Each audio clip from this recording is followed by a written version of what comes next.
Hello and welcome to my channel. I'm Lydia with Raindrop Lila, and today we are going to continue with the series. This is a journal making series, and I have part 1 through 5 in a playlist. So if you missed any of the parts, go ahead and check out the playlist. I'm going to put it in the description box below because I'm going to be in my previous ones, I show how I choose my fabrics, how I make a patch, and then I also have how I make the roses, and then I also have how to make some different flowers for a journal cover, including this one. And so I also have a video where I share how I choose my papers. And I basically start with my digitals, and I also choose book pages or other type of vintage papers and how I mix them in. So if you want something to watch, so if you missed any of the previous ones, I'll link them below and you can go ahead and take a look. This video, I'm going to show you guys how I distress my pages, how I ink them up, and how I distress them so that it gives it like a worn look to them, basically. So I'm using, this is Vintage Photo ink. So it's Tim Holtz ink. And then this one is, I always keep this on top like that. So you can see it's got a lot of wear, but this is the walnut stain. So I have the Vintage Photo and then the walnut stain. You can use whatever colors you want. I try to go fairly light on them. But you can try different ones. So basically the idea is to just ink the edges, because a lot of times when you ink them, or when you look at an authentic aged paper, it's always yellowed more on the edges. Okay, so you can start by inking the edges, and a lot of times what I like to do is also kind of fold it up a little bit, because when you have old papers, you'll have some, it's not going to be perfectly in perfect condition. It's going to have some folds and tears. So see, I just folded it up a little bit, and then it instantly gives it a little bit of character.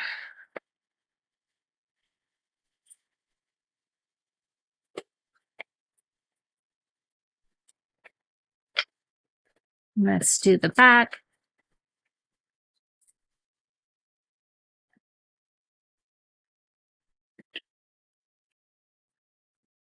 So I try to keep my stamping tool kind of straight, and then I will go in and I'll try to add a little bit more, but I don't want to be too heavy-handed because I don't want it to be too dark. But if I do get it too dark like I did right here, I'll try to just kind of blend it in and add a little bit more. Okay.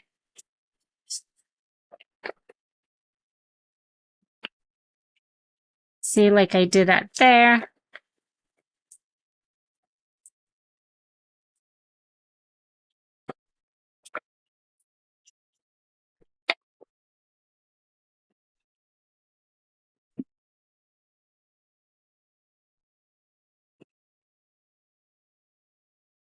So you're probably going to want to just like take your time. I think I'm rushing, and that's why I ended up with going a little bit heavier on the edges. But if you take your time and just pat it, it'll be good. And I love using these tools. It just makes it a lot easier. You can check for cells and see if either Michaels, I don't know if Michaels has these, or even if Hobby Lobby. Usually I would get them from Hobby Lobby, and they would have sales. So if you check for when they have a sale on them, you can get a pretty good deal.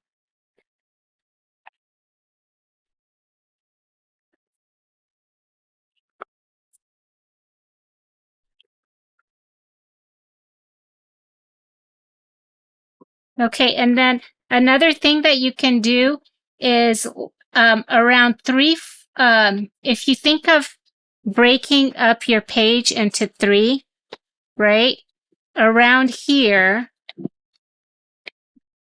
is where I add a little bit of a tear, or I bend it over a little bit, because it's visually pleasing to work with the rule of thirds. So you might not want to go right in the middle. You can if you want, but a lot of times I like to do that. I like to work within those lines. So I think I learned this in photography. Basically, you want to break up your layout into 3, right? And usually that is really pleasing to the eye.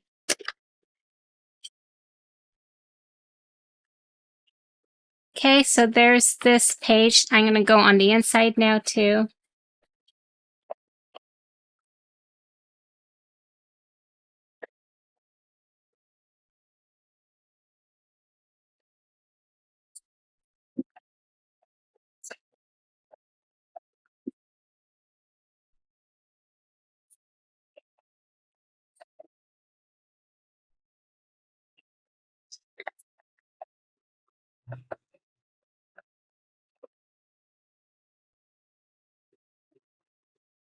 Okay, so there you have it.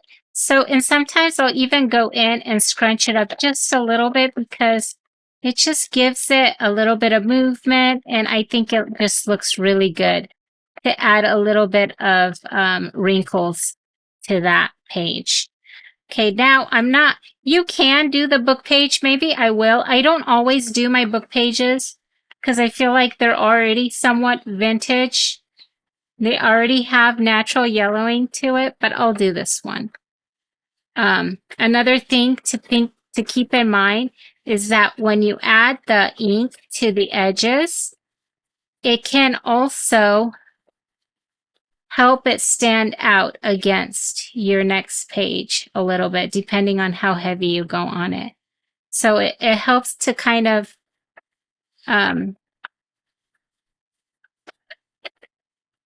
it gives it almost like a border, right? Especially if it's similar in color as your next page. So if you want like more dimension between the 2 pages, that's a good way to do it. Or if you want like a separation. But it's all in, you don't have to do that. I don't always do it. And it all depends on the project you're working on, and if like what you like, what your preferences are, right?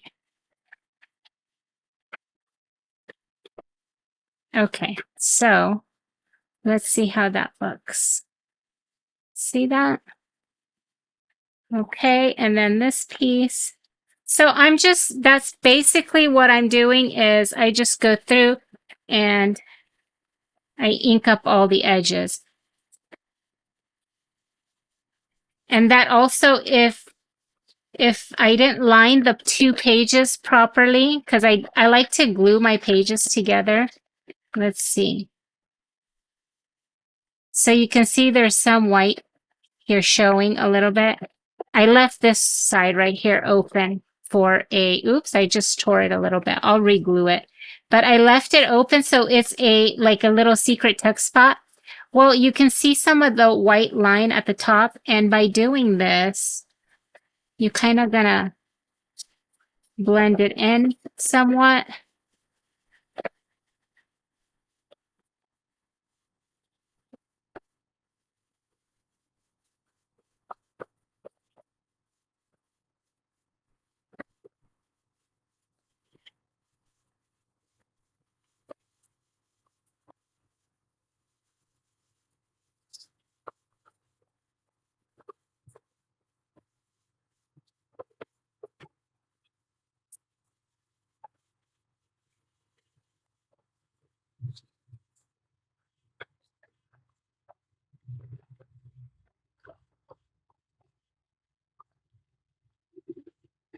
I'm actually thinking, what if I fold this over a little bit so it's obvious that it's a tuck spot. And then I'm going to ink it up a little bit so that it's not like stark white.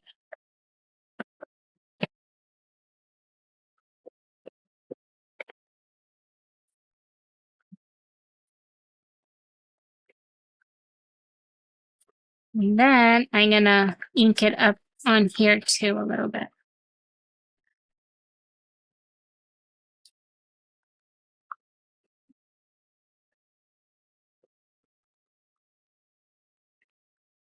And I'm going to glue this back when I'm just going to keep going right now, but I will glue that later. Okay, oh, on the inside now.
Okay, so the vintage book pages, I actually don't usually do, so I'm going to skip those.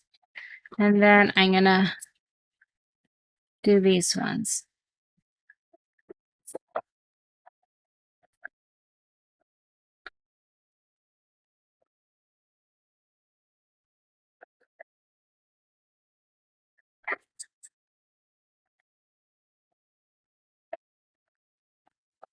So I'm scrunching it up just a little bit as I go.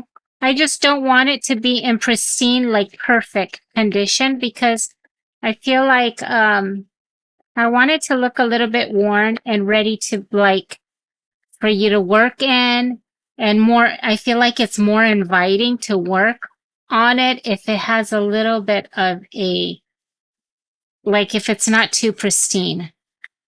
Does that, I don't know if that makes sense, but when it's so perfect, it feels like a blank page that you have to start working on. And so if it's a blank page, it almost feels like you might mess it up and you might not want to work on it. But if it's wrinkled up a little bit, I feel like I'm ready to just jump in and start working with it, if that makes sense.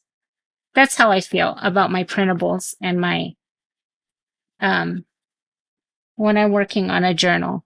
I always want to scrunch it up just a little bit, and I feel like it instantly adds a little bit of character and movement. See that? I just feel like it looks so much better than just flat and, you know, so I think it adds some beauty to it, if that makes sense.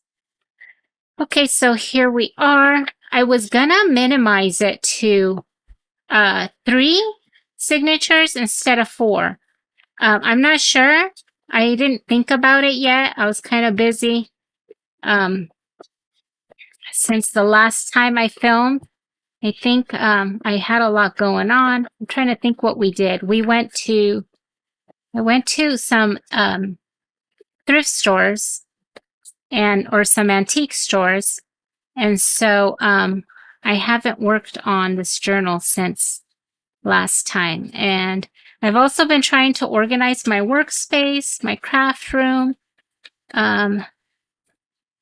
It's actually a pretty big mess. I have boxes everywhere and bins. I'm trying to reorganize stuff. So It's been really hard trying to manage everything, if that makes sense. So today I didn't really do much organizing in my craft room because I cooked, and it took a couple hours. So I just focused on doing some basic cleaning, and then, but I'm like, I want to work on my craft room. I really want to get it done and organized. I pulled everything out of my closet to reorganize it, and that's probably not a good idea, but I did because I want to move everything around and make it more. I feel like it's not very efficient, my closet, and I'm like, I could keep a lot of my tools in there and have them put away. And currently I just had boxes of ephemera that I haven't used in a long time. And I thought, man, I need to pull them out so I could use them because I have printables already cut up. And so if I pull them out to use, I just need to start using some of my supplies, if that makes sense. So that's kind of my little update. But yeah. I think it's hard to organize a craft room, especially when you do so much junk journaling, because everything can be a supply, you know? So I'm working on that.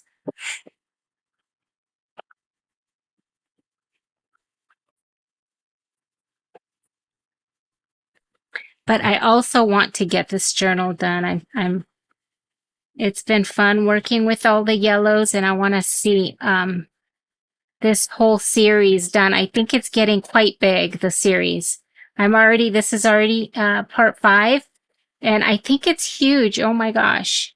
But I want to show you guys, I've gotten a lot of requests to see my whole process, and so I really want to share my whole process. So I'm showing how I am distressing right now, and I got a request to show how I distress my pages, and this is just one part of it, because when I distress my ephemera, I'll probably go over that also.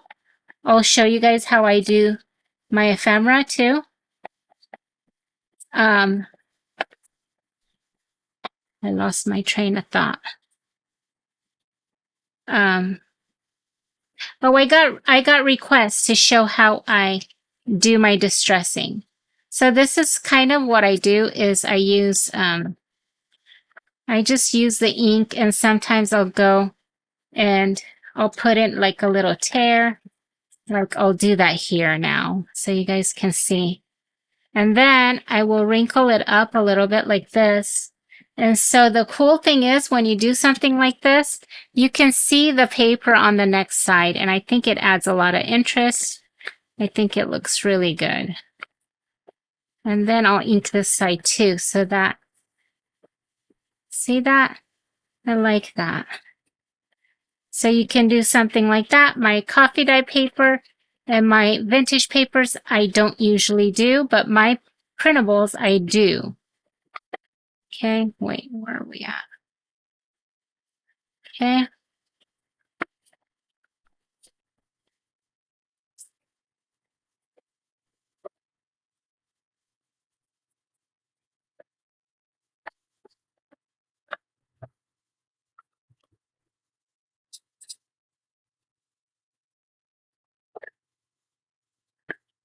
I don't usually do the spine, but you can do the spine area too if you want to add.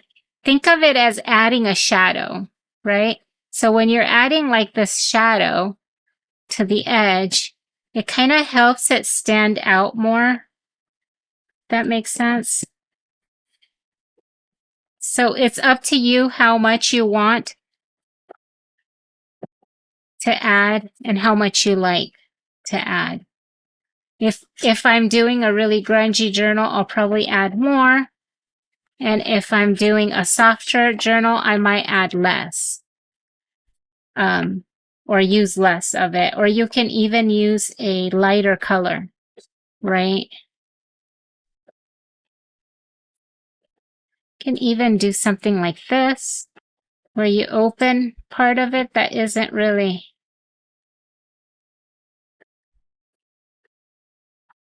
glued down the edge, and just kind of add some ink. And I think that adds interest. Although because of my printer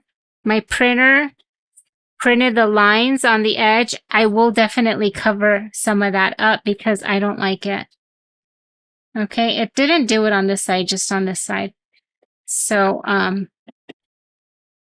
but this is another technique that is pretty cool. And just think of folding papers up where you naturally see that they might fold in a, like maybe an old book or a letter.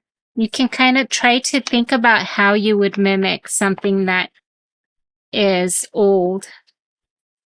And so those are a few techniques. Another thing you can do is tear. I probably am not tearing that much in this journal, but I've done that before. Like I have some torn edges, like right here, right? But you can definitely tear. I didn't fold this one up as much. I just realized. And I'm layering on top of these pieces. Just added a little bit of fold. I can even go like this. Let's see how that looks. Hold on. Okay. So there's a second signature, and then I still have these two, and I'm pretty much doing the same thing in these ones.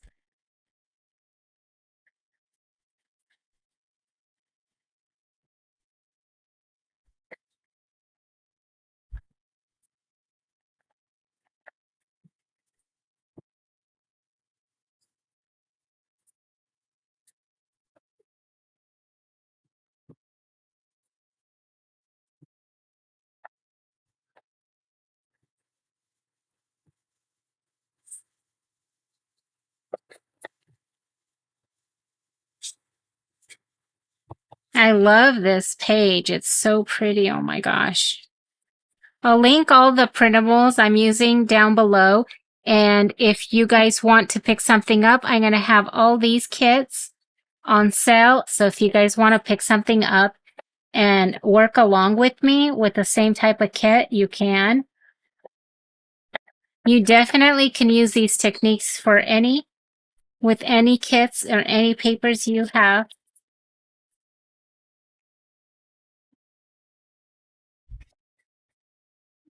I'm thinking of ways how to organize my ephemera, like all my small pieces. I'd love to hear how you guys like to store them. I have tried a few different ways, and I'm trying to figure out what I'm going to use, what type of system that I want to use or try, hoping that it'll work better for me. But I'm thinking to go to the Dollar Tree and see what bins they have so I can try something out.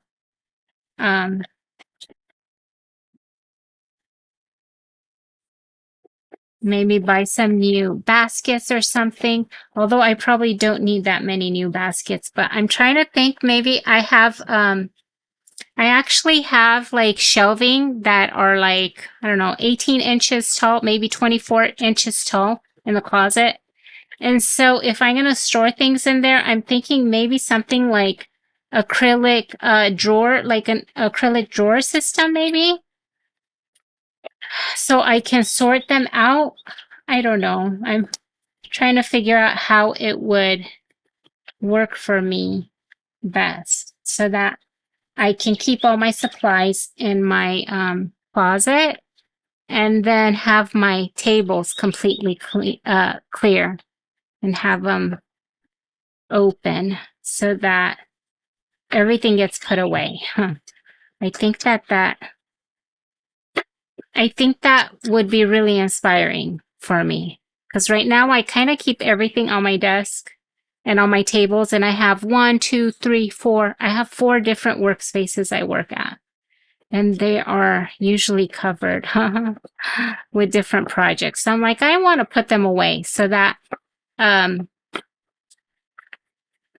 everything has a spot. And when I want to work on something, I have an empty workspace to work on. Because right now I have my gold collection right here on this table. And actually the table next to me is full of more gold and yellow fabrics and papers. And so I think I want the table next to me completely clear. So I'm trying to find some solutions for that.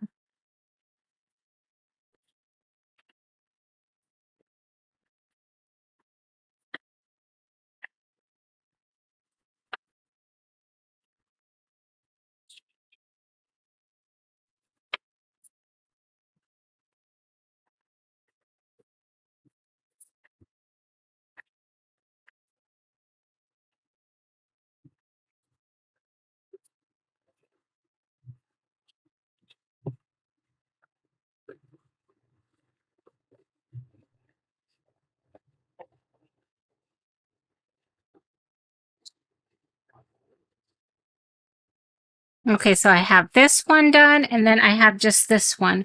I might end up pulling this one out. Oh my gosh, am I gonna do that? Or should I just make a really thick one? I don't know yet how I'm gonna. I'll ink them so they're ready to go. And if anything, I might just add them to a different journal if I have to pull some out.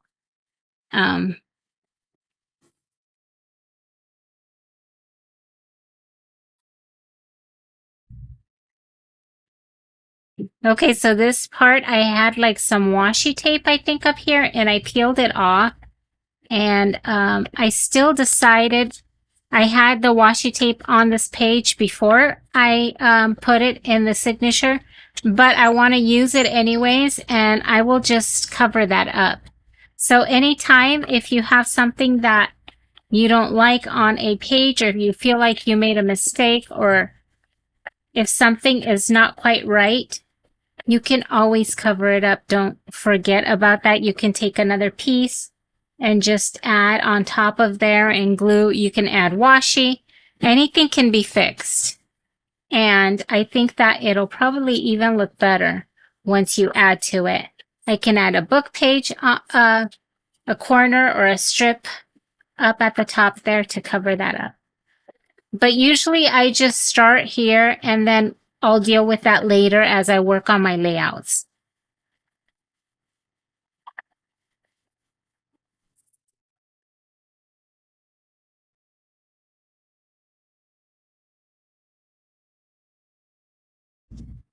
I'd love to hear if you guys use makeup sponges for your inking.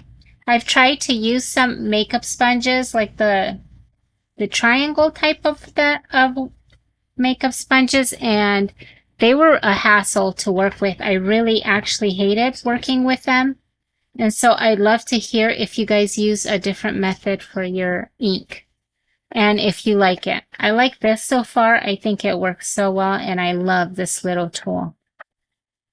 But yeah, I'd love to hear what your guys' preferences are.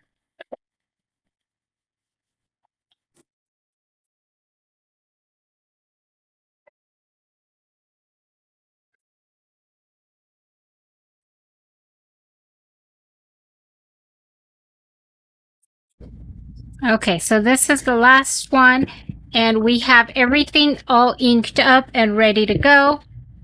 Let's see. Here is the journal cover.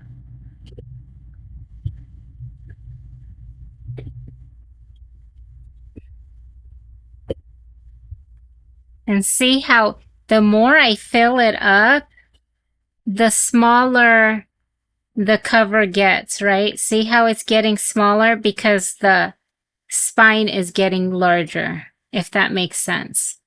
So, you know what I could do, because this is going to grow, maybe I will add to it.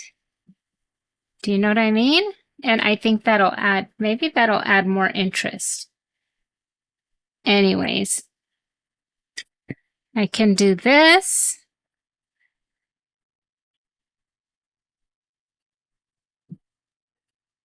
See that? Because I know my journals get really thick. If I go with 4 signatures like I have so far, it'll get really thick like this. But then I feel like that looks like about half. Let's see. I don't want the cover to be in half like this. Okay, it needs to be 1/3. Does that make sense? Because it's visually more pleasing, I think. Okay, so then, should I do this? See, so this is how things often change in my process. I can start in one direction and then it just kind of grows, if that makes sense. Okay. Or should I do something like this?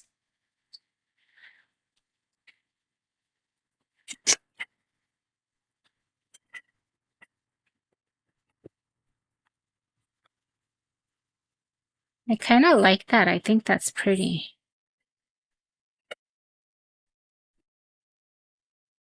We'll see. Okay, so I'm going to keep working on the signatures for now. And, well, I will be working on camera, but I will be thinking about what I want to add in this journal. Because I need to see how much it bulks up. It will probably, if you look at it, let's see, do I have a ruler here? I always buy rulers, and then when I need them, I don't know what I did with them. I know I have one at my computer desk, but that's okay. So usually, this will be at least double once I fill it in, because as I go back and as I add pieces like this is double, right? You have one layer here and one layer here. And then if you have another layer on the inside, that's going to be like 3 different pieces adding on here. So if I do that for each page, that's going to be 3 different, it's going to be times 3, right? For each page. So we'll see what I do. But that's how I kind of try to keep in mind how thick my journals will be so they don't have alligator mouth. If they get chunky, I don't mind, but I don't want them to get too chunky, if that makes sense. And I want to try to manage it a little bit before I actually bind it. Okay, thank you so much for joining me. I hope you guys enjoyed this video, and I will see you guys next time. Bye-bye.